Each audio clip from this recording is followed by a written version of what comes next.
Hello, everybody. Welcome back. It's Rock Hard Caucus. This is our 20... Is it 7th or 8th? Fuck if I know. Yeah, I don't know. It's our third episode since quarantine started, I think. Is it your third or our third? Or yeah, it might be more than that. Since I wasn't on the last one. Yeah, last time we had Chris and Shane from Eat the Rich, but today we have no special guests. It's just a regular old Rock Hard Caucus episode with Justin, Evan, and Natalie.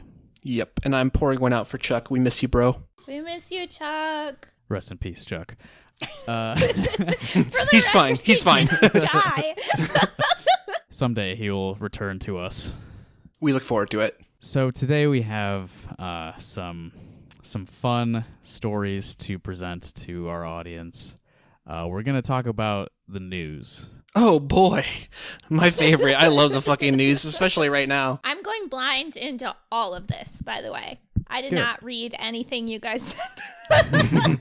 I have no idea what this is about. I know it involves Pizza Ranch, and that's it.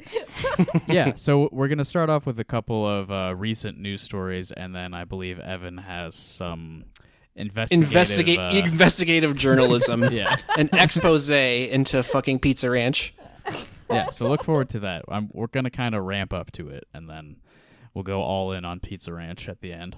So up first, I've got a Des Moines Register article by Ian Richardson. This is a couple weeks old now. It came out on April 13th.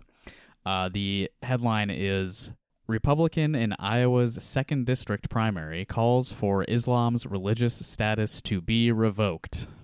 So it's literally not a religion to you, apparently. Right, yeah. It's How do you revoke the religious that's status of a religion? What does that mean? Well, we can see what he had to say and how he I'm sure it's very well reasoned. Yeah, let's see how he justifies that position. A Republican candidate for Iowa's 2nd Congressional District, whose platform calls for redefining Islam as militant cultural imperialism seeking world domination, drew fire Monday for saying he doesn't believe Islam is protected under the First Amendment. Pella Republican Rick Phillips told Quad Cities television station WHBF that he believes the Founding Fathers were specifically talking about Christianity and its denominations when they established a freedom of religion, outlined in the Bill of Rights. You are free to be a Lutheran or a Methodist or maybe a Catholic. I don't know about that. Yeah, that's a little... I don't know about that it's one. It's a little sus. But yeah, why Islam, though? Doesn't that mean that every religion other than Christianity, like Scientology, should be also not protected? I wonder why he targets Islam specifically. I don't know. It's interesting. They were not talking about anti-Christian beliefs, he said. Now, if a person doesn't want to believe in Christ, that's their business. But to say that this First Amendment right includes all religions in the world, I think, is erroneous. Reached by the Des Moines Register Monday afternoon, Phillips said he has spent time personally studying Islam and believes that when a Muslim swears the oath to the Constitution using the Quran, that negates the constitutional law because they are, quote, sworn to turn this country into an Islamic country. Oh, my goodness. This sounds like he's interpreting the Constitution, which is bad. Like, he should be a judicial originalist. Yeah, man, constitutional originalist. You should think about the literal, meaning of the text saying that, no, freedom of religion. Yeah. What is the text? I'm a real conservative here. I don't have the... Fuck if I know. I don't know what it actually says. Establishment clause memorized. I can say with confidence, though, I don't believe it says all Christian denominations are. There's an asterisk. Allowed. Yeah, I think it says all religions, and then it says only Christian-oriented or influenced religions. Yeah. He said former President Barack Obama brought several Muslims into the country, and there has been an increasing number of mosques built since 9/11. All this is packaged as if it's harmless and stuff like that, he said. But I really see this as an invasion to install a caliphate, an Islamic form of government, here. No one says caliphate besides these people. Hey, I'm going to guess he says Sharia law. in this article. Oh, yeah. We'll see. I do have his website pulled up as well, so I'm sure we'll find it somewhere, if not in this article. Okay, is this Dave Loebsack's district? It is. Yeah, it's my district. Okay, your district, yeah. Yeah, and for a little background information, Dave Loebsack is retiring this year, so he is not running for re-election. Oh, I didn't know that. Yeah. There's only one Democrat running in the primary, Rita Hart, most recently known for the running for vice governor. Losing an election in 2018. But there are currently 5 Republican candidates running in their primary. Oh, and this is gonna be the neat. extreme left-wing area that includes Iowa City. Right, yeah. I mean, yeah, for Iowa standards, the 2nd district is like the furthest left. But before Loebsack was elected in, I want to say 2003, I think is the first, or the 2002 really? election, I think. And Has then it been that long? Then God he went damn. into office in 2003. Yeah, I think. But before that, it was held by Republicans since the 78 election, I think. So that's like 25 years of Republican representation. There's been a lot of like redistricting and stuff in the meantime, but in general, it's been like this area of the state. So it's not like guaranteed that it's going to go blue this year. Like I would say it probably will, but it's definitely possible that it will flip back to red. Damn, that's scary. And in fact, Cook Political Report rates this district as a toss-up. So does Sabato's Crystal Ball. I don't know what that is. I've heard of that before. It's just like one guy with a blog, but like he's got cred. He's got major clout, so everyone listens to him. Even though his website is like the corniest name you could even come up with if you're like a fucking political wonk. Yeah. And Inside Elections gives our district tilt Democratic. So it's possible it could flip red, especially if there's, like a really weak candidate at the top of the ticket. If that happens, yeah. Well, if Loebsack won, then I mean, I don't know. But I guess, he doesn't. We don't have incumbent, benefits this time because Loebsack's bailing. Yeah. I'm just saying he's not the most exciting character. No, he's not. But he did have a long-running service record that helped him out. I think he's a name everybody knows at least. And last time he got 53.7% of the vote, or not last time, but in 2016. He got 53.7% of the vote, and Christopher Peters got 46.2%. So the plasma doctor, plasma donation doctor. Right. What? Chris Peters, he's more of a libertarian than like a straight-up Republican, but... I believe our friend of the show, Adam Sullivan, ran his campaign. I think he was involved. I think he might have been the manager, honestly. Plasma donation is the darkest thing I can think of. Yeah, he was like the medical supervisor for BioLife. Oh, wait. Right. I know who that is. Oh, that's disgusting. Yeah, it's the most libertarian profession that you could possibly have. Like, what if you were to simply sell your blood to Yeah, me I'm a so doctor. that rich people can get medicine. We can sell it to a pharmaceutical corporation. Yes. So you come in and you sell your blood, and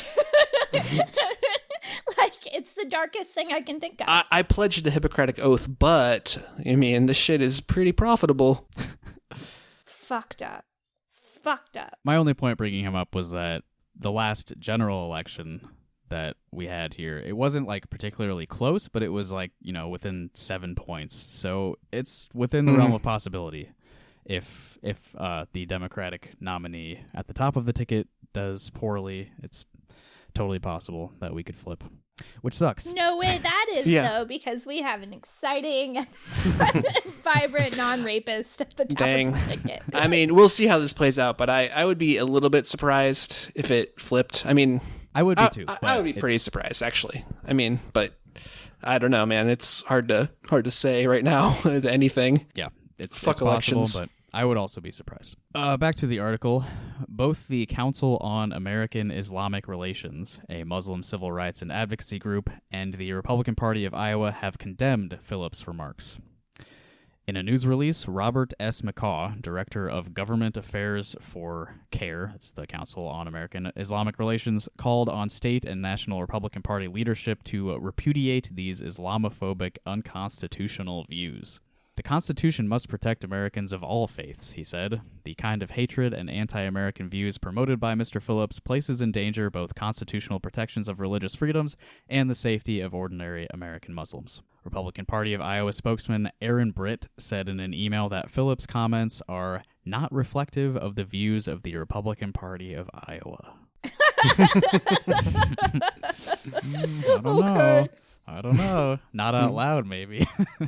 He typed that one up way in advance. That was just a form response. Mm-hmm. The 59-year-old Phillips, who resides in Pella, is among 5 candidates running in the Republican primary for the seat, from which Representative Dave Loebsack is retiring at the end of his term. Yeah, already said that. Phillips is an Iowa native and Marine Corps veteran who is semi-retired after working for years as a vacuum cleaner repairman and salesman. He ran unsuccessfully in the U.S. House 3rd District primary in 1996 and lost a bid for Mahaska County Sheriff in 2004. In 2010, he attempted unsuccessfully to get on the ballot in the governor's race as part of the Constitution Party. Oh, my God. He's a vacuum salesman. That's so fucking 1950s. And his politics are right in line with that. So, Adam Sullivan was communications director for the fucking ghoul doctor. Give him way too much credit. Cut that. I'm on his LinkedIn now. It's really stupid. He has a cawing bald eagle as his cover photo. Oh, no. A platform posted to Phillips' campaign website labels Islam as a hostile ideology antithetical to the United States Constitution and calls for its religious status to be revoked. He told WHBF that he was not promoting hate, but was, quote, just calling a spade a spade. He told the Register that he believes increasing Muslim involvement in politics is to, quote, disassemble our Constitution. He pointed to 2 Muslim members of Congress, Democratic U.S. Reps Rashida Tlaib and Ilhan Omar of Minnesota, as examples. Wow, 2 out of 435 and then 100 senators. Oh my God, you guys, he's fucking disgusting. I'm looking at a picture of him. You're looking at Mr. Phillips? Yeah. Ew, he's one of those people who, forgot he needs to get professional headshots before he does something like this, so it's a grainy picture of him from an underneath angle. Wow, cool. He has the look of a guy who tried to run for the Constitution Party. They all look like that. I can imagine. I'm not going to Google him because gross, dude. But Phillips, who describes himself as, quote, your nostalgic kind of American patriot. Oh, I mean, yeah. Vacuum salesman, dude, that's hilarious. Said he's running because he sees an encroachment on American values by the, quote, LGBTQ agenda and pushes by Muslims, communists, socialists, and Marxists. Hell yeah. Communists, socialists, and Marxists, all 3. Other planks of the platform include abolishing the Federal Department of Education, securing the nation's borders by putting a 10-year moratorium on immigration until the illegal immigration situation is resolved, and loosening gun restrictions. 10 years? 10 years of no immigration. Very realistic proposal there. I mean, I don't know. This guy is dime a dozen. This is how they think. Yeah, the abolishing the Department of Education is not at all. That's out of the not. ordinary. Yeah, that's in. Rick Perry said that. Mm-hmm. It's in the ballpark. Yeah. Was that when he forgot which departments he was going to cut on that debate stage that one time? Yeah, and then also he was the head. Now he's the head of one of the departments. He said that he was. Right. Education was one that he remembered. Energy is the one he forgot. And then energy is the job that Trump gave him. The one that he forgot. And he didn't know what it was. He thought it was about oil and gas. You will be shocked to know that Mr. Phillips feels that we have an overkill response to the pandemic and we're being unreasonable. Are you looking at his website? Because I was going to get to that in a second. No, I just Googled him because I wanted to see if he was fucking ugly, and he is. He's jowly, and his skin has rotted exactly as you do. Okay, go ahead. Yeah, one more little bit here. Phillips is a long shot candidate in the primary, facing fellow Republicans Tim Borchardt, Stephen Everly, Iowa Senator Marionette Miller Meeks, and former Illinois Congressman Bobby Schilling in the upcoming June 2nd primary. Dang. The winner will face Rita Hart of Wheatland, who is running as the sole Democrat.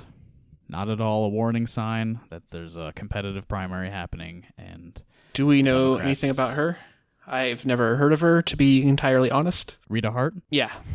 Honestly, I don't know. She was on the ticket with Fred Hubble for governor in 2018. Mm-hmm. Well, if she's associated with Fred Hubble, then I'm sure she's great. Do you have to be a registered Democrat to vote in the primaries? Yeah, I just fucking unregistered as a Democrat, but you can still register in person. So do I have to go back and do it to vote for Kimberly Graham? Yes. I know. I'm in the same boat. I didn't think about that until a friend of the pod, Brandon, reminded me on Twitter. You guys jumped the gun. A reminder to our listeners, you can request an absentee ballot at sos.iowa.gov. And then I would encourage you to vote for Kimberly Graham in the Senate primary. She's obviously the best candidate that is running in the primary. So she supports Medicare for all. She was at all the Bernie events. Yep. She's really cool. That's my litmus test. I have to fucking re-register now. God damn it. If there's one thing I care about, it'll make me vote for someone, it's Medicare for all. Yes. And I think that should be should continue to press that as like the main issue for progressives or whatever the fuck. I'm sorry for using the word progressive, but yeah, it's fake. That's stupid. Don't say that anymore. I'm sorry. But Trisha, no, not you. I mean, listeners, listen. It means nothing. Just say you're a socialist. Fucking own it. You know? Yep. The word progressive means nothing. They took it from us. So Hillary Clinton called herself progressive. Which, progressive literally like began as a synonym for socialism, or socialist rather. Yeah. Pretty much. Okay, so this guy, Rick Phillips, he's, we heard some of his opinions about Islam, about the Department of Education, etc. But he has a very, sophisticated campaign website. If you go to theswampfox.net. I just looked that up too. Wait, can I pause for a sec to say something that makes me angry? Okay. So I looked up Rita Hart, and she has absolutely nothing on her. She has no platform, nothing. She decides in the description of like her family. Damn. And then a way to contribute and to sign up for her mailing list. No platform on Jesus. her Well, all. I mean, she gets to run unopposed. So what those elections are in June or July? June. Yeah, primaries in June. Okay, well, she gets to chill until June. Yeah, that's true. At which point she starts her campaign. Was one of 9 children growing up in a divided household. Her mom a Republican, her dad a Democrat, and like that helps her understand. Oh, I man, I hate it. She has 5 children, and goes to St. Anne's Catholic Church in Long Grove. A Catholic? I would never vote for her. Oh no, absolutely no, that's not under freedom of religion at all. She sounds like a worthy heir to Dave Loebsack. Yeah. Yeah. Yeah. Okay. More Anyway, the same. Carry on. Okay. Sorry. So the swampfox.net. He has an explanation for why his campaign website is the Swamp Fox. Marion County received its name from South Carolina Brigadier General Francis Marion of the Revolutionary War. During the war, Marion earned the name the Swamp Fox for his unorthodox and irregular way of conducting himself as a military leader. Washington, D.C. is a swamp complex that's usurped too much power. President Trump has invaded the swamp and needs a house that will help meet his objectives. That means less power for establishment elites and more power for the people. I will work with the president in meeting that objective. Drain the swamp. But you're saying you're from the swamp. Huh? You're the swamp fox. So, He's the fox that enters the swamp and then drains it. Yeah, but you have the swamp stink on you when you go into the swamp. You can't go into the swamp and expect it to come out like the same fox. You're a different fox when you come out of the swamp. That's how corruption happens. Why District 2 should support Rick Phillips. My plan is designed to stop a democratic, socialist, and Islamic plan from progressing.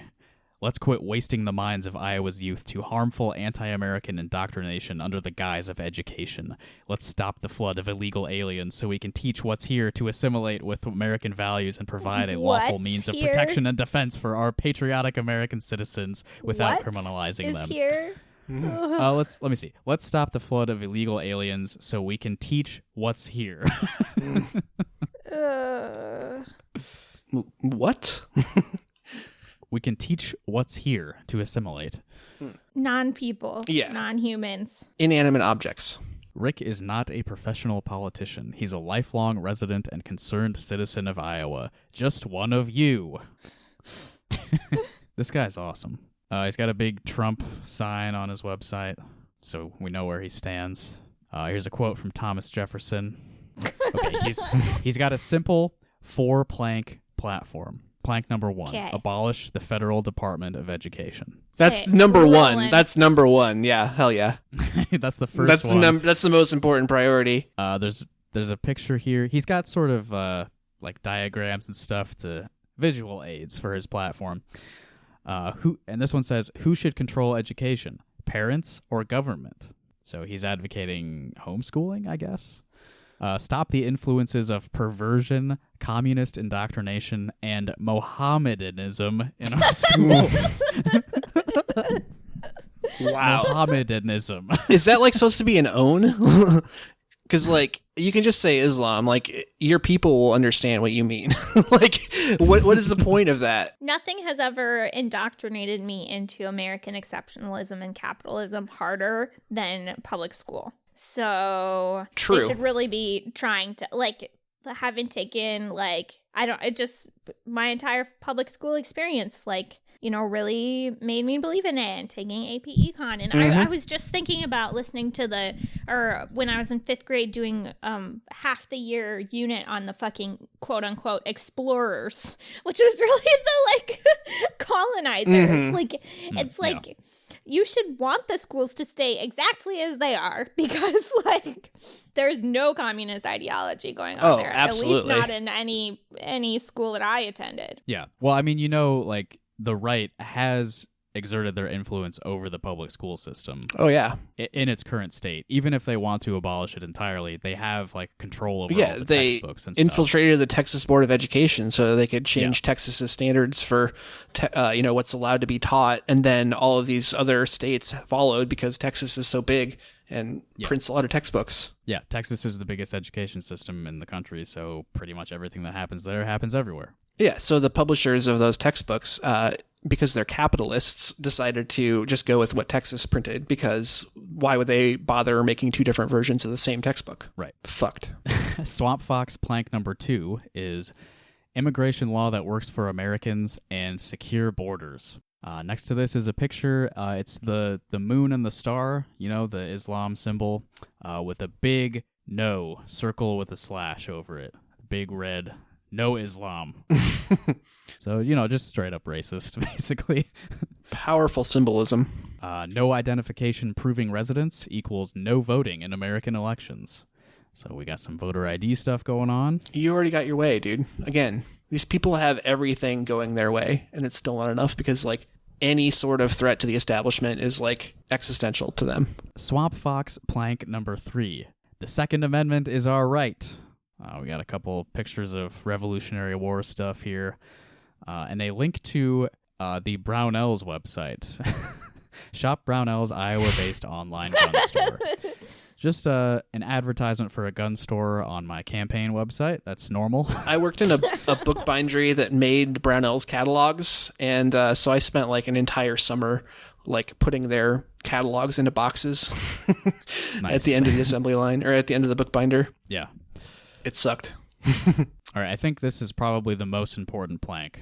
This is Swamp Fox plank number 4. Tell me your issue. I also have an unspecified 4th plank to offer district constituents, making provision for your issue that should also be represented at the federal level. There are many, many issues in the Republican Party of Iowa platform that I agree with, but only so much a candidate can campaign on as core issues. If I don't have an answer, I will tell you. If I don't know about something, teach me. Let me know what your thoughts and interests are using this unspecified plank, and I will take a consensus of the response and represent that too. I want to be your representative. Please tell me what you would do if you were in my shoes. And there's a button here to email him. Choose your own policy. That's direct democracy, basically. Right, yeah. The email address is rphillips2017@gmail.com if anyone would like to suggest Swamp Fox plank number 4. Question, can I email him if I'm a communist? Give it a shot. See what he thinks. His fucking website clip art is amazing. I love him. His about section is so funny. His like fucking blogging, I love him. This is something that I've thought about, like, this is obviously not, like, feasible or a campaign that would win, but, like, it would be funny to run a congressional campaign and your entire platform is just like, listen, every time something comes up, I'll just put it to a vote to everyone in the district, and I'll just do what you say every time. It's like, yeah, direct democracy. Yeah, hell yeah, dude. It's not a terrible idea. I mean, I basically Power to agree the with people. It, but this guy's nuts. So. Yeah. Well, we know how far his idea of democracy extends. Right. If you're non-Christian. Yeah, so I recommend this website to everyone listening. Check it out, theswampfox.net. Send our friend Rick an email. Let him know what his 4th plank should be. What should we send him? What should we tell him his plank should be? Well, we could take something from our list of demands from the first episode of this show. Everyone has to be gay now. Yeah, I think he would like that one the best, yeah. The Register article said he is a long shot candidate, but I think, we could really maybe turn things around for him if we just suggest the right platform plank to him. No, we're going to ironically elect this guy using our incredible power and reach. All right, so good luck to Rick Phillips in the Republican primary in Iowa's 2nd District. There are 4 other candidates running, but I think he has a shot, despite what the naysayers may believe. Hey, I mean, the vote's going to be split. Might be able to eke out or to win. Maybe I should register as a Republican and vote for him. Yeah, I mean, there's all the incentive to. Might as well. Although then I wouldn't be able to vote for Kimberly Graham in the Senate primary. Oh, true. Nah, I'll stay where I am. Dang. And so, I'm so mad about this. So, can I just show up at the polls and do it and then go change it back? Yeah, it's same rules. You can still re-register in person. Okay. Okay, sorry, everybody. I stayed registered as a Democrat so that I could participate in the state conventions, and I just submitted my ballot, I think, yesterday. Oh, man. Pretty uneventful. Are they going to do a Zoom conference? It was just via online form. I don't know if there's ever going to be any sort of... I think they're doing virtual conventions, aren't they? Not for the county, at least, but dang. when it gets bigger and more important, maybe they will. Jesus. I mean, Tom Perez is still pushing forward and saying that they're going to do an in-person national convention, isn't he? No. They postponed. Well, I think they postponed it, but I think he hasn't said anything about. Yeah, they didn't do anything virtual. I think they've already scaled it down pretty far. But yeah, I think they're still planning on having it in person. Oh boy. I hope it does not come to pass, but we'll see. Okay, let's move on to a second news story. This one's a bit more recent. It came out on the 22nd. It's another Des Moines Register article. This one written by Stephen Gruber Miller. The headline is, "This Iowa family is behind the reopen protests popping up across the country." Evan, I think you sent this one to me. Yeah, I think I did. It was on the front page of the Des Moines Register, so... Yeah, this is a big one. A pro-gun Iowa family is helping to spur protests in Wisconsin, Ohio, Pennsylvania, Minnesota, and New York over state-imposed restrictions designed to slow the coronavirus pandemic. I love that the family's description is a pro-gun Iowa family. That's their number one issue, the gun family. Yeah, I mean, I can see how there's a common cause between those people and the anti-lockdown people. Yeah. Yes. Using their state-specific Facebook group pages with a total of over 200,000 followers, Iowa's Dorr family has helped organize the protests against coronavirus restrictions and business closures in those states. That's DORR, Iowa's Dorr family. Their protests have usually drawn hundreds of demonstrators, but the movement has drawn worldwide news coverage and support from key Republican groups. Now, the group may be expanding protests to other states over state-imposed restrictions designed to slow the spread of COVID-19, the potentially fatal disease caused by the new coronavirus. Damn. I hope they aren't related to Bob Dorr.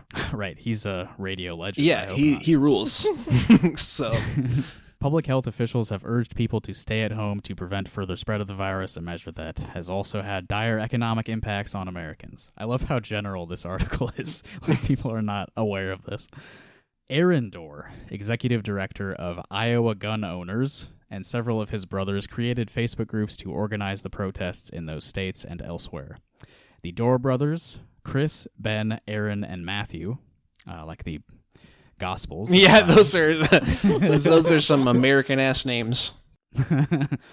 Have made themselves known among conservatives for their profitable anti-establishment Facebook groups that are pro-gun and anti-abortion. Profitable Facebook groups. AstroTurfed. Man.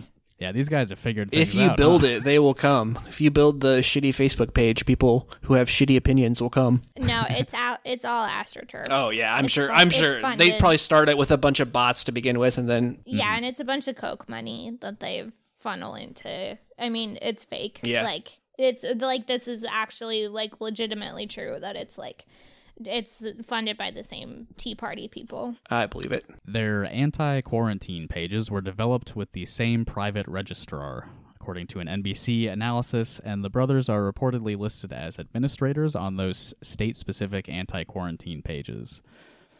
They don't include any links there, so not really fun. The Doors Facebook groups have functioned as a digital hub that has elevated misinformation, such as alleging that health officials are intentionally inflating COVID-19 death tallies and comparing the new virus to the flu, ABC and the Milwaukee Journal-Sentinel reported. However, their pages have gained an immediate following. Surprise! Could be No false shit. profiles. I like how they think that there's an incentive for the government to inflate fucking COVID numbers and not like all of the incentive in the world to downplay them. Yeah, it's like, what would be, I guess the motivation would be to keep everything locked down. but yeah, exactly. So there are like people within our own government trying to tank our economy, or what?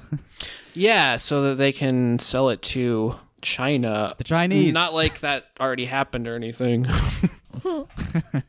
One of their pages, the Wisconsinites Against Excessive Quarantine, was created a week ago and now has 105,000 followers. I'm sure that's organic. That Facebook group description reads, "It's time to open our state," that's in all caps, and stop Governor Evers' excessive quarantine. Politicians are on a power trip, controlling our lives, destroying our businesses, passing laws behind the cover of darkness, and forcing us to hand over our freedoms and our livelihood. Oh, poor you. Right, written by somebody who apparently is profiting off of Facebook groups. So his livelihood's totally fine. Yeah, he's got more eyeballs on Facebook. I mean, shit. Sounds like a recipe for profit. He's thriving. Yeah. Honestly, if you wanted to build out a conspiracy theory here, this guy is encouraging people to rally in the midst of the stay-at-home orders, getting more people sick, keeping the quarantine measures, like, prolonging them, so more people are looking at his Facebook pages over time. I think this guy has the motivation to make this worse. Mm-hmm. Oh, yeah, absolutely. Ben Dorr and members of his Facebook page plan to hold a protest at the Wisconsin State Capitol on Friday in Madison. I believe that happened. We're recording on Sunday, just for a peek behind the curtain. I think they did do a protest in Madison on Friday, didn't they? I'm not sure, but I'm sure it did happen. Yeah. There have been more than 820,000 coronavirus cases in the United States, with about 45,000 deaths as of Wednesday morning. I don't know what the total's at now, but we're a few days past this. We're going to hit 1 million probably, right? Oh, Presumably. yeah, definitely. Like by the end of the month, possibly. I don't know. Not sure, but yeah, it's coming for sure. Well, that 820,000 number is only like confirmed cases, right? Right. So that's based on the testing that's happened, so I'm sure it's over 1 million. Yeah. I know New York finally did add the suspected COVID deaths to their tallies. So I don't know if they're counting those. I mean, I assume they would be, but Yeah. Aaron Dorr told the USA Today network there have not been any protests in Iowa so far, but, quote, "we'll see what comes of this." A growing number of state lawmakers are reaching out, telling us how antsy the Republican caucuses are to end this excessive quarantine. Yeah, what excessive quarantine in Iowa? Exactly. They don't have to protest There is here. nothing. They do not have to protest here. We're already we had the most cases any time on Friday, and now Reynolds is already trying to reopen shit like farmers markets and shit. Yeah, God, it's insane. A website, reopeniowa.com, redirects to a page on the Iowa gun owners website urging people following similar language on the other state pages to, quote, email Governor Reynolds and demand she reopen Iowa for business now. Well, she has heard your request, I think. The virus has claimed, this is a quote from them as well, this virus has claimed the lives of 0.002% of the state's population, while sending over 160,000 Iowans into horrific financial devastation. Our members asked for a vehicle with which to make their voices heard, and we are happy to give them that voice, Dorr said in a text message, responding to a question about why he believes protesting coronavirus-related restrictions is important. Some Iowa Republicans have been critical of Dorr for years, arguing that his aggressive tactics alienate even those whose views align with his. That's quaint. I'm sure they still fucking vote for you, so who cares? Yeah. Right. Current House Majority Leader Matt Windschittle, is that how you say that guy's name? I hope so. From Missouri Valley, called Dorr a charlatan in 2015 during a fight over a gun rights bill, saying Dorr does things in a fashion to create calamity and to help him to raise money. His brothers, Ben and Chris, run the groups Minnesota Gun Rights and Ohio Gun Owners. Sounds like they have a good grift. I like the strategy of just starting with just one page and then just creating it over and over again for different states. That's a pro Facebook spammer move. Yeah, I've seen it before. Yeah, I've seen it before. I've heard about a certain podcast network. I was thinking the same. Yeah, I was thinking exactly that. Also, I would hazard a guess that this family, in fact, donates to the Iowa Republican Party. So I'm sure that this guy's complaints are about tactics that actually benefit him and his party. Mm. Oh, in fact, here's a quote from Aaron. It's always a pleasure to be accused of fundraising from politicians who have their hand out seeking donations 24/7. Aaron Dorr wrote in the text to the USA Today network on Tuesday. We love fighting for our members, and they love supporting organizations that fight for them. We don't apologize for anything! Exclamation point. We love fighting for our members. That's the quote to remember from that one, I think. Fight for your members. I'm trying to make a dick joke. Oh, okay. I get it. I got you. This is a podcast for penis jokes. It is true. If you've never thought about the title of the show, just think about it for a second. I did not consent to the title. But it is what it is. I do wonder how many people are like, I will not listen to a podcast called Rock Hard Caucus. Not that I'm particularly worried about that, but I mean, it's their loss. Their loss. Exactly. We've got highbrow, sophisticated political insights going on here. Absolutely. So I think we covered the basics of that coronavirus protest story. There's no need to protest in Iowa because the state government has not taken the measures that are necessary in the state, and a lot of people are going to get sick, and a lot of people are going to die as a result. So no reason to protest. Yes.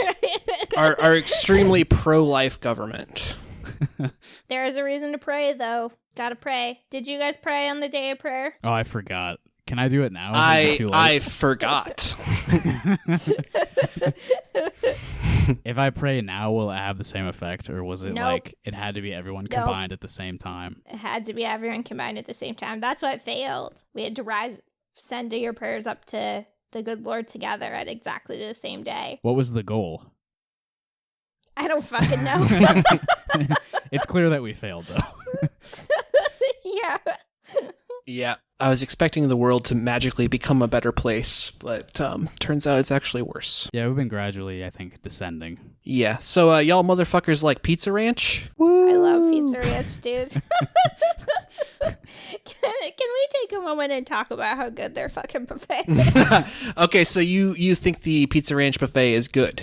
Yes. It's fucking disgusting. I have such good memories there because my family is just like cheap as fuck. Oh, yeah. So cheap. And you can you can make a family of 8 sick. Oh, absolutely. Just go to fucking town. Yeah. And that dessert pizza. The cactus bread is what they call it, according to my research. Oh. That's good, actually. Yeah. Okay, what the fuck is that dessert pizza? Is that cactus? Yeah, it's they call what? it cactus bread because it's the Pizza Ranch. Oh God. So God, I fucking love that shit.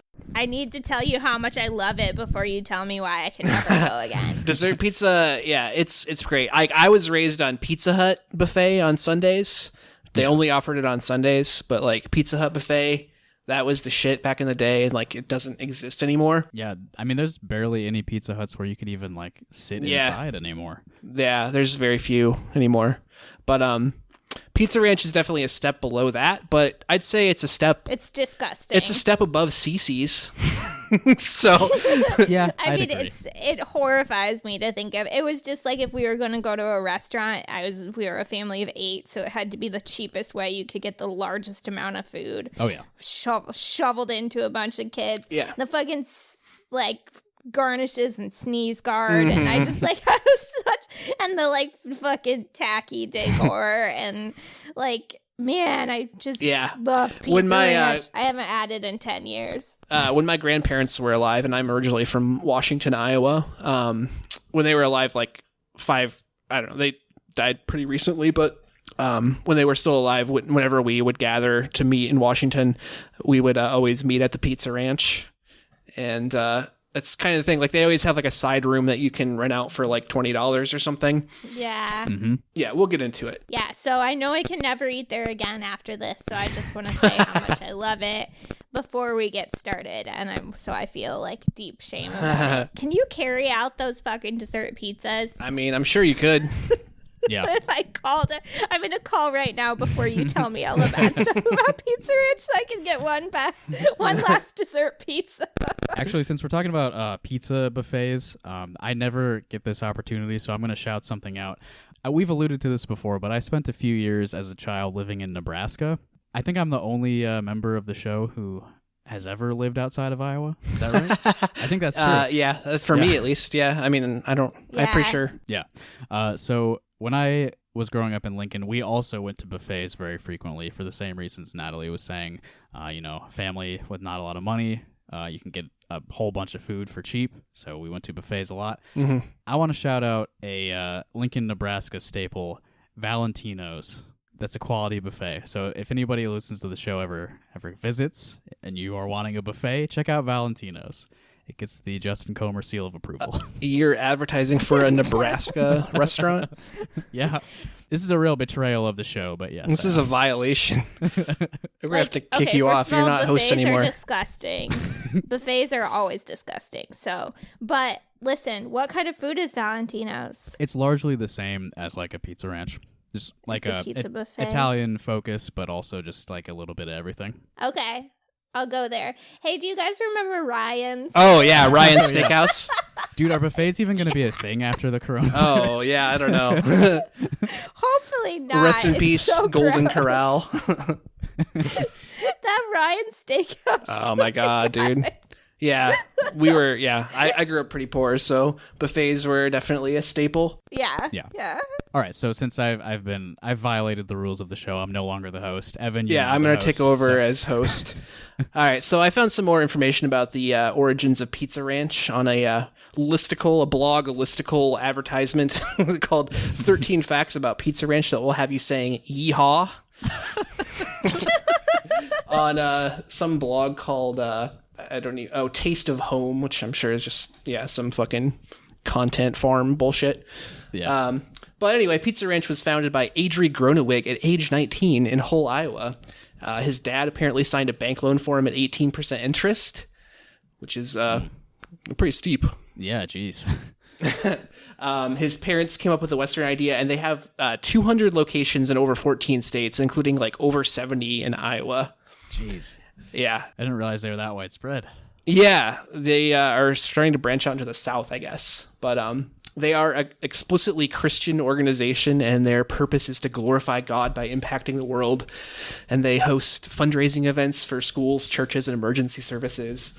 Mm-hmm. And their goal is to give every guest a legendary experience.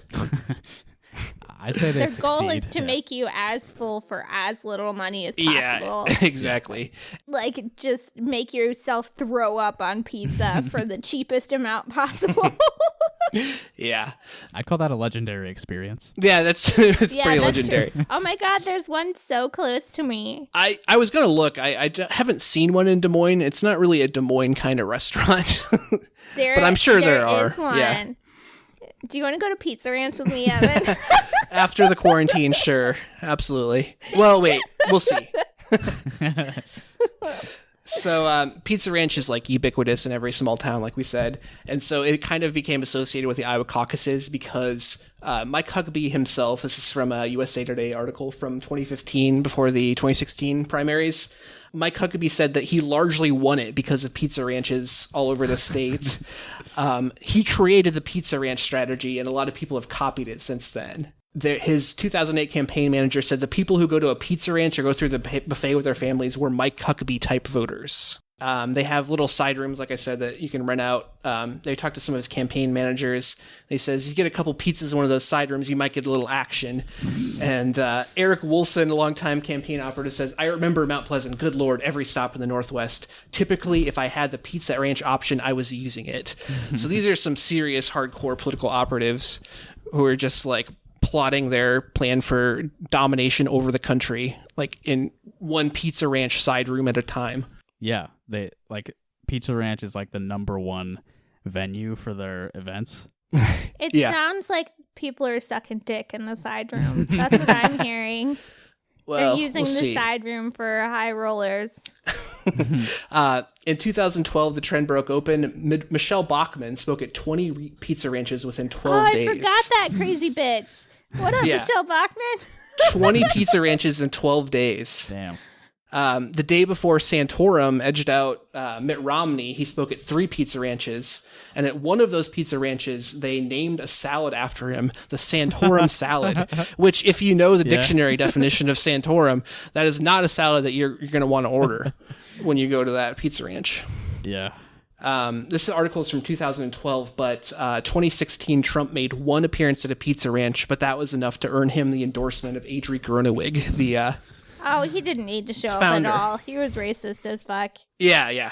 This guy, Adri Grunewig, the CEO and founder, had also given money to Huckabee in the past. It's worth noting, though, that Trump, he came in second in the Iowa caucus in 2016. Mm-hmm. So That's true. Ted Cruz went to more Pizza Ranches. Yeah. I'm reading the reviews of our local Pizza Ranch, and it's so funny. The name Pizza Ranch is very misleading and probably costs this restaurant thousands of dollars a day because their buffet has things other than pizza in it. Yeah. But there is pizza. They do heavily advertise the chicken over the pizza. Yeah. But it's not like they're lying about having pizza. That's not fair. I fucking love these reviews. In 2012, every Republican candidate made a Pizza Ranch appearance except for one, Mitt Romney. And the reason, Romney's second presidential campaign intentionally avoided the chain because of a scandal surrounding one of its co-founders. I thought there was only one co-founder, according to 13 Facts About Pizza Ranch, that had me saying yeehaw. 13 Facts. I assume this is because Romney's a Mormon, so it's like a moral thing. Yeah. I also believe Jeb Bush didn't make any stops there in 2016 for the same reason, which just shows how out of touch weak they are with the Republican base. Someone gave it 1 star because of the inaccessibility if you're diabetic. Why would you eat a Pizza Ranch if you're diabetic? Inaccessibility? How does that, like I'm sure no, there's food there that a diabetic can eat. There's no option. Or maybe not. They have like salad, I assume. I'm also listening. Salad would this work. is just funny as fuck. Yeah, so there was a second co-founder, Lawrence Vander Esch, and the scandal was in 2001.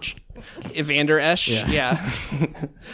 In 2001, he was convicted of 4 counts of third-degree sexual abuse and sentenced to 10 years in prison. Damn. Yeah, Natalie, I'm sorry. You're going to have to... This is where it gets dark. So, like, if anyone's listening and they don't like dark stuff, can you then... do a content warning due to fucking Tara Reid? Content warning, sexual abuse. Yeah, it's probably appropriate. I'll put it in the description, too, Okay. so people know ahead of time. Vander Esch admitted to coercing teenage male employees of the Pizza Ranch in Hull to donate semen samples for a University of Iowa medical research project. After collecting the samples, Vander Esch would later tell the boys that their sperm counts were not high enough to be paid for the samples. Oh, my God. Oh. Yeah, so that is horrifying. So weird. Yeah, it's like, and he was in a position of power. There were at least 23 witnesses who had agreed to testify at his trial, and the people who first complained, the families who first complained, went directly to the Iowa Department of Criminal Investigation instead of the local police. And this might have something to do with it.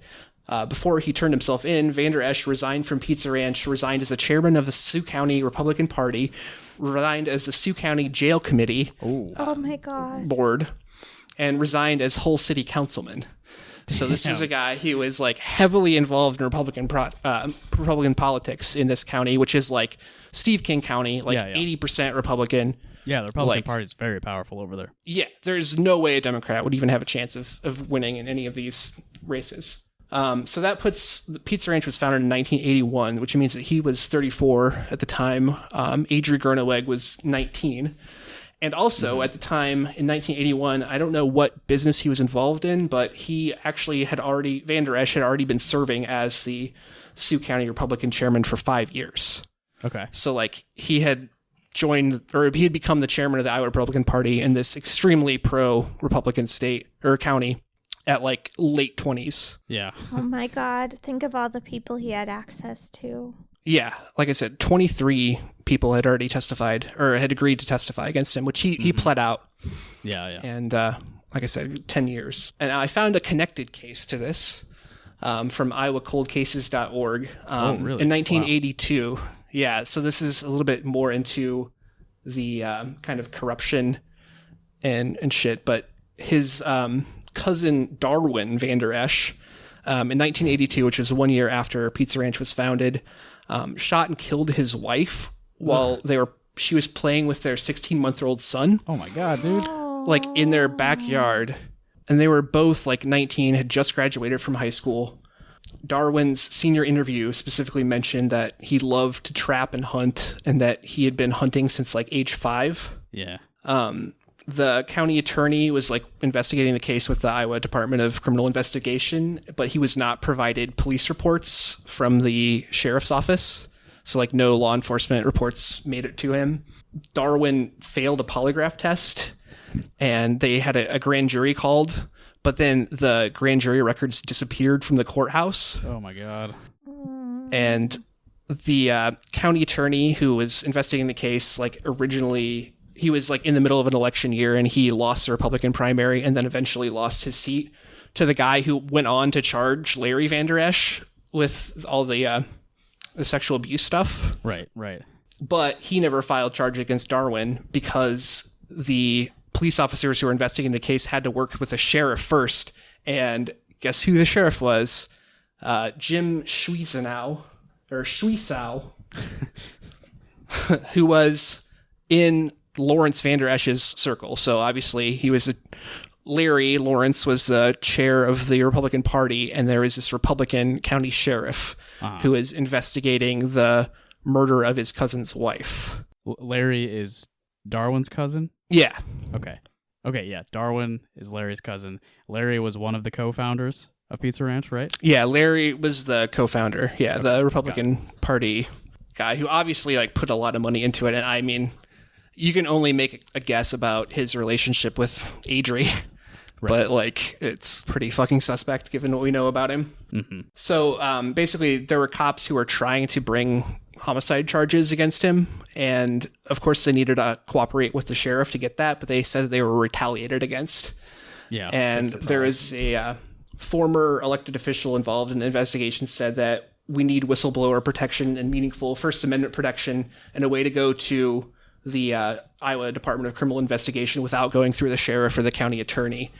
or the police, because obviously in this case it's like local good old boys, just like local police corruption type shit, where it seems like this guy obviously knew how to hunt, like he knew what he was doing. There's a lot of questions about like why you're carrying a loaded rifle like around your wife and son. Ugh, yeah. Yeah. And this Shuisao sheriff is like a lunatic, basically, who was in the middle of a federal court case against a guy who was arrested at his mother's funeral, and said that there was a warrant out for his dad's arrest who had the same name as him, and they apparently arrested the son illegally. I couldn't find the outcome of that case, but like it seems pretty close, because like his dad was later arrested on the exact same warrant. And just like the gall to arrest someone at their funeral, mother's funeral. Yeah, it's fucked up. Just insane. This guy also had written in the Northwest Iowa Review that Y2K was a punishment from God. Hell yeah. And that, it was a punishment for America's wicked ways, our persistent unfaithfulness, decades of idolatry, Sabbath breaking, abortion, messianic view of government, broken marriages, rampant immorality, and sad to say, much of the Christian church losing its savor, saying precious little about many of these things and neglecting to bring the light of God's word to these matters. This was the sheriff that wrote all that? Yeah, this is the sheriff. He's hanging out with the child molester head of the Pizza Ranch. Mm-hmm. In 2003, his deputy was going to run for his seat, and he immediately, the day after, put in paperwork to demote him and tried twice to cut his pay. Oh my God. And was overruled by the board of supervisors, who still like deducted the pay. Like they still lowered his pay, but not as much. They wouldn't demote him, but they still docked his pay. No, he still got demoted, but his pay wasn't docked as badly as Shuisao wanted it to be. So it's still docked, but not as much. Yeah, not as badly. Yeah, and he said that the reason why is because of Dan Altina, the guy who was running against him, had a bad attitude. There were no pleasantries, no conversation, and no information giving as to his coming and going. So he just made up some bullshit. Right, yeah. He's rude to me, so. Yeah. He also filed first-degree murder charges against a attendant at a nursing home, but he did not tell it was a different attorney, county attorney, but he did not tell her and like illegally filed these charges against this woman. Went through his office instead of the like actual county attorney office, which needed to sign off on the charges.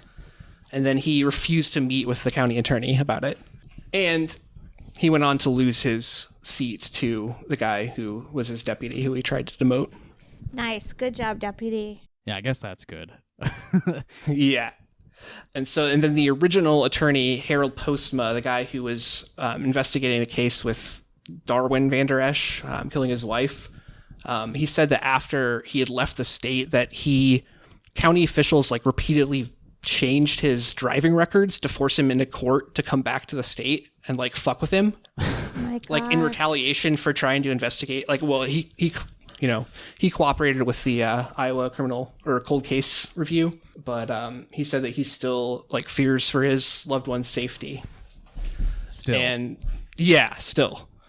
And this Shuisao guy, after he lost office, he just went on to like, I don't know what he did after that, but he wrote a bunch of blogs and he's saying like, basically like all of the most hardcore conservative conspiracy theory shit that like the Roman Empire collapsed due to a contagion of homosexuality and effeminacy.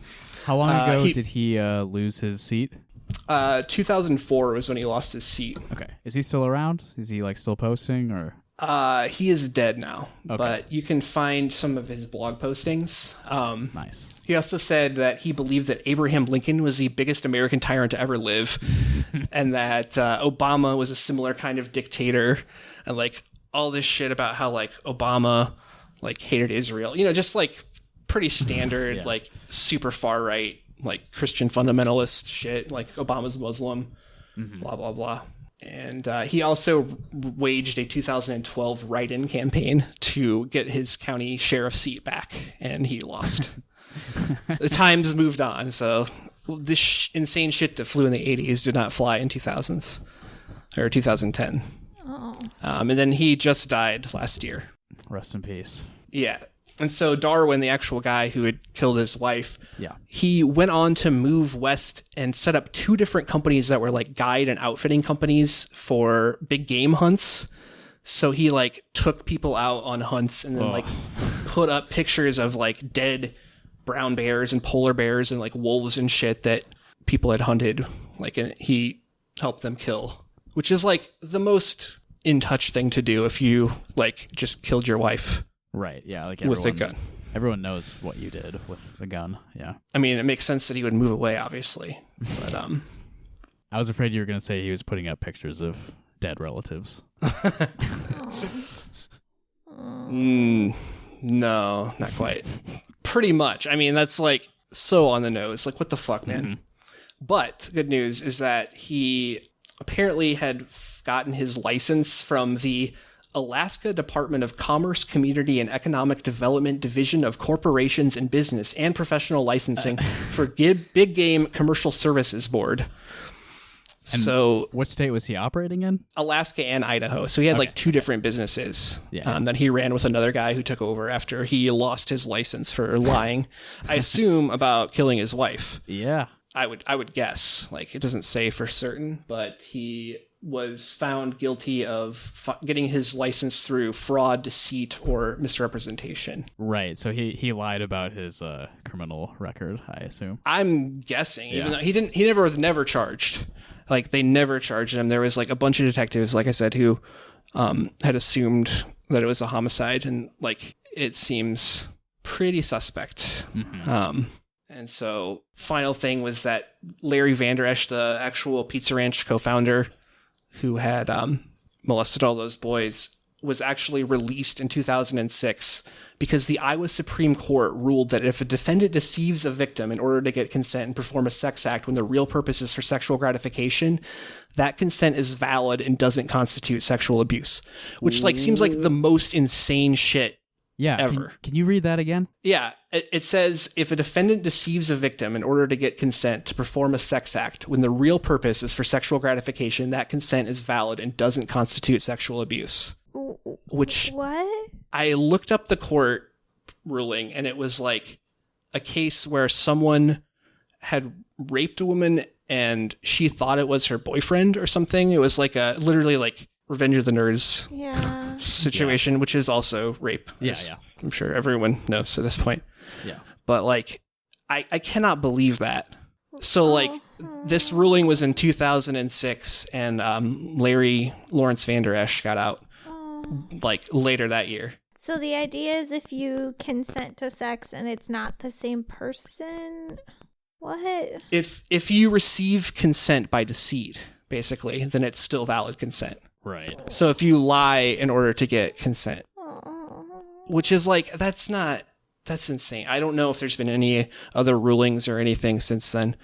Didn't you say that the people that he deceived were underage also? Yeah. I mean, that should count for something. Well, actually, are they over 16? Let me double check on that. I believe, they were like high schoolers at Pizza Ranch. So like they were probably some of them 16. probably were of age, No, but they were I would assume that not all of them. The age of consent is 16. And if they were working, they were 16.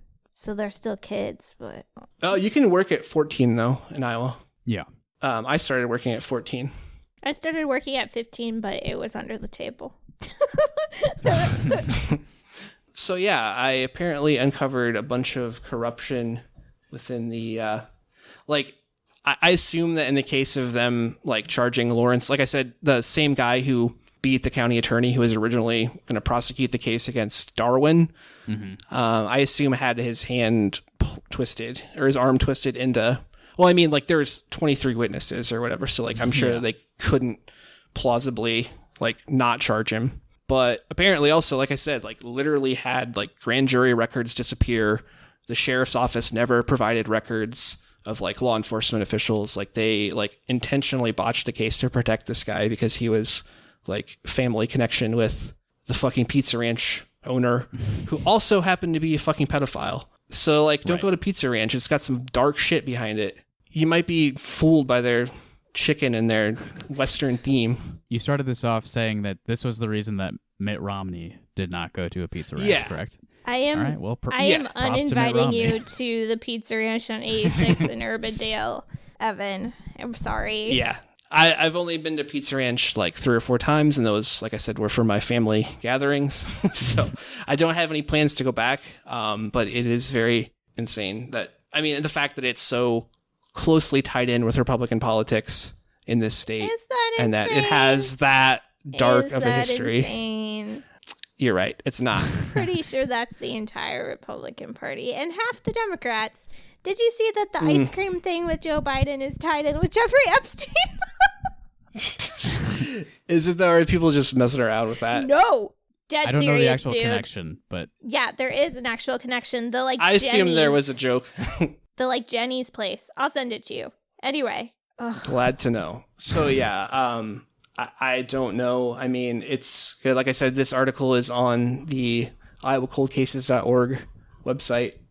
They have a lot of information there.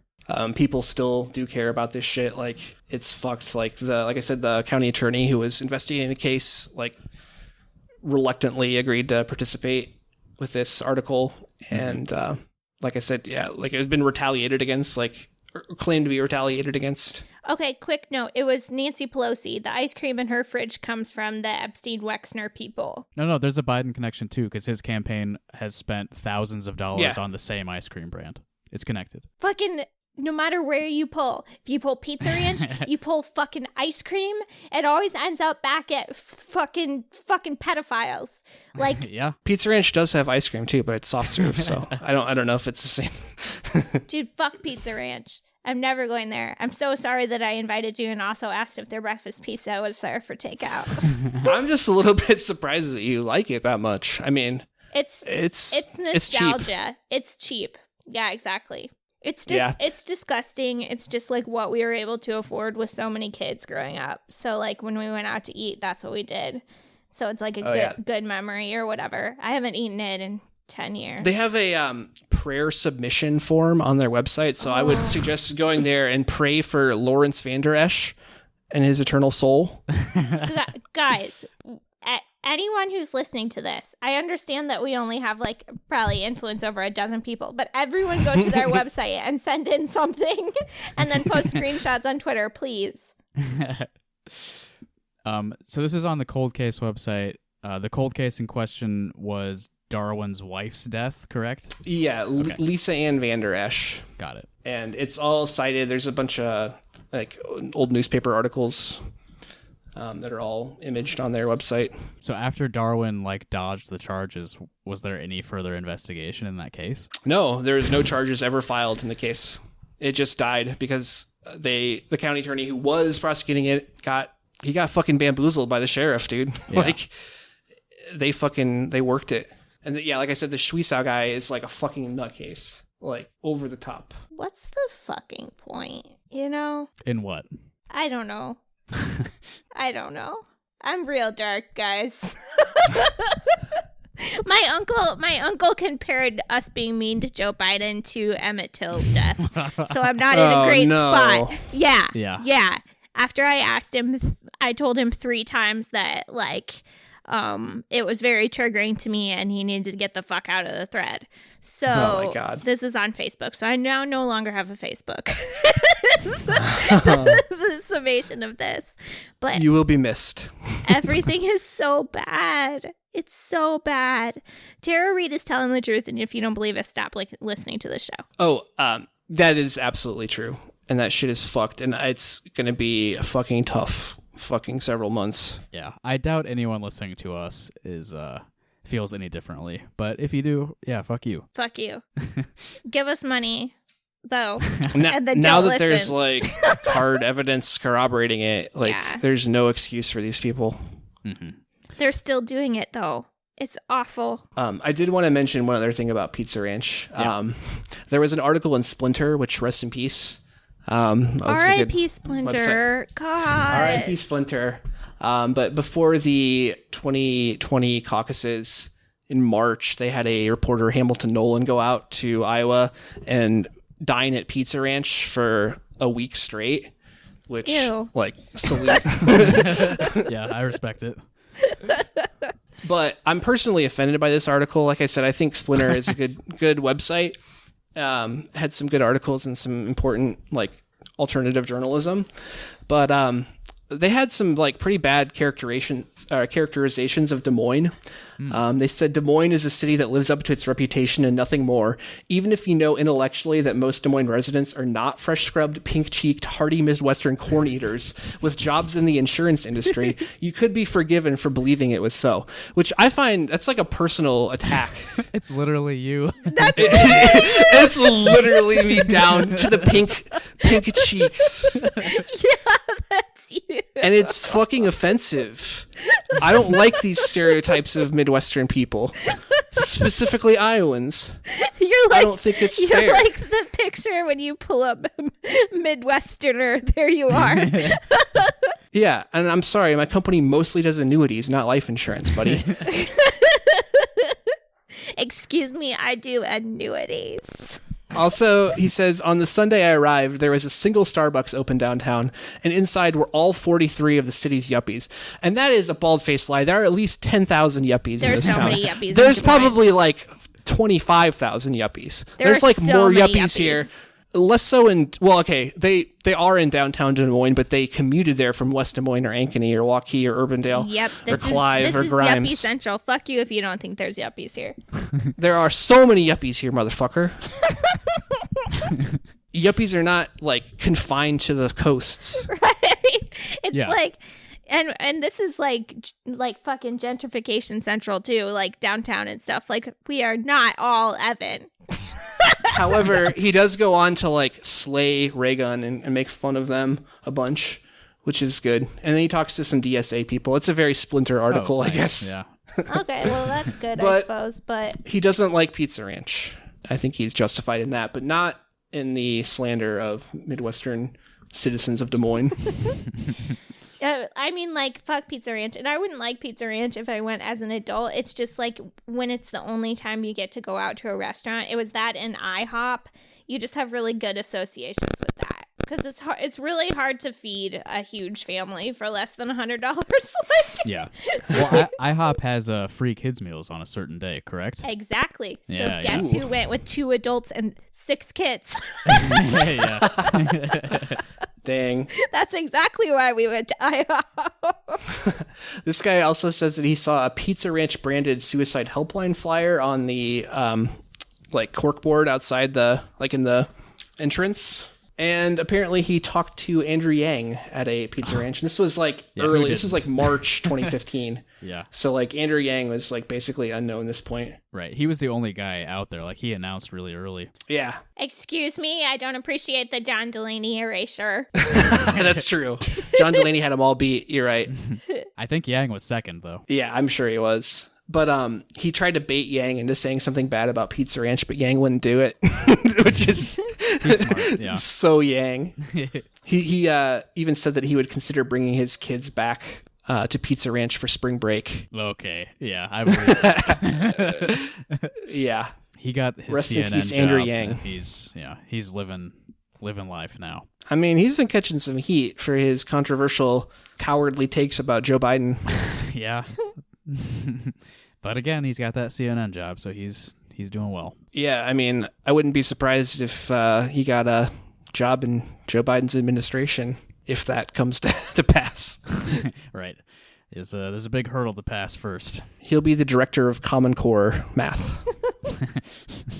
The official cabinet position. All right. Well, even though we went to some dark places, we had some pretty horrifying material. I think that was a pretty fun episode. This is the all Republican nutcase episode. Yeah. Yeah, never forget that the Republicans are worse. Yeah, Yeah. never forget that every small town in Iowa or every small town in America has like rampant crime and corruption just happening under the nose Yeah. of the citizens. Yeah. I mean, you've all seen Twin Peaks. It's like that everywhere. Yeah, so listen, so we rag on the Democrats the most because they're the only ones with any potential to be better, but never forget that the Republicans are the most evil people. Yeah. Just, like, never forget that the Republican Party is simply a money laundering and child pornography, like, institution. It exists to wash your Russian oligarch money and then hide your child pedophilia ring. Never forget that just because we rag on the DNC, which is a corrupt organization on behalf of Wall Street, but they don't do as much child sex. Yeah, so, I was going to say. Don't ever think that we don't hate the Republicans more. Yeah. From a big picture, they're pretty much the same, but up close, the Democrats are better on, like, they support basically the same ideas the Republicans support, like American imperialism and capitalism is great and all this shit, but not to the same extent. They at least have some guilt about it. Yeah, there are some really good human beings that exist within the Democratic Party. Vote for Liz Bennett if you live in Cedar Rapids. I love her. So I think she has a challenger. So regardless, there are some really good humans in the Democratic Party, and the Republican Party is for people who put their dicks in dead pigs' mouths. Thank you. Yeah. I'll second that. I think this was a fun episode, and I think we've established something good for the show. I think with that investigative report from Evan, we have successfully pivoted to a true crime podcast, which means that our listenership and our profitability will be tripling within the week, I think. So next time it'll be all Iowa true crime all the time. That's what the show is from now on. We're just a true crime podcast now, so now maybe my wife will listen to us. Listen, whatever happened to Judy Hughes and Trute? Yes. I fucking love true crime. Don't even. Ashley, solidarity, you're right. No, it's awesome. I'm sorry, actually, it's Jody Hughes and Trute. Yeah, I'm not got her name wrong. I'm just saying, like, I think it's That's great where the money is. People listen to us and give us more money. Yeah, don't we have some more Patreon content? We do. In the pipeline? Speaking of money, I just recorded the 7th episode of the Willie Wilden Review, part of the Dough Brain Book Club, with a friend of the show, Tony Locurdo, his first appearance on the Rock Hard Caucus. Young Tony. Extended Universe family. He's a Massachusetts resident, so one of our rare non-Iowan guests. And I think the book review series is going really well. I think anyone who listens to our regular show would enjoy it. You can find it at patreon.com/rockhardcaucus. If you give us as little as $1 per month, you can gain access to all the bonus content we've created. In addition to the book review, we've also got the Toxic Feminine Mystique series that Natalie does with Stella. Yes, and we're doing a new one soon. We were planning to do it yesterday, and then I was just fucking losing it about the Tara Reid shit, and I am really trying to figure out how to be healthy doing this for the next 6 months. So we will be, your problematic favorite women will be back very soon to make sex work jokes and say the word bitch a lot. So Nice. It's been a while since we had one of those installments, so look forward to that, everybody. Yeah, Yes. We need more Stella on the main podcast too, Oh to my be God. honest. She's so fucking funny. She's the funniest person on the pod. I think there's some Other heavy than Chuck. competition for that role. Yeah, I think that'll do it. So you guys have anything else you want to throw in? Fuck the GOP. All right. Yeah, that works. That's a good note to go out on. Fuck the GOP. Tara Reid is telling the truth. Yeah, absolutely. Obviously. There's a Larry King video of her mother calling in. If you haven't seen it, like, there's pretty strong evidence in her favor. I urge you to work through your cognitive dissonance about Me Too. If you're a liberal who's so inclined to disbelieve Tara Reid. Yeah, agreed.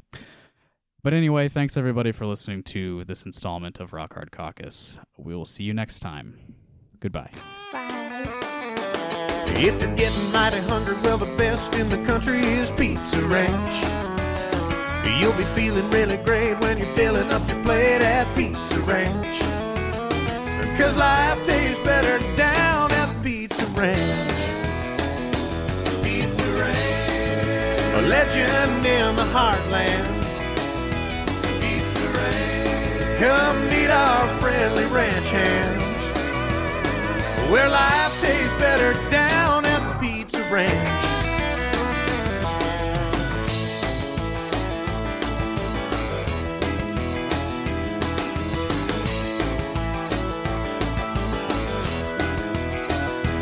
It's where life tastes better. So round 'em up and head her down to the Pizza Ranch. Whoa, that's good.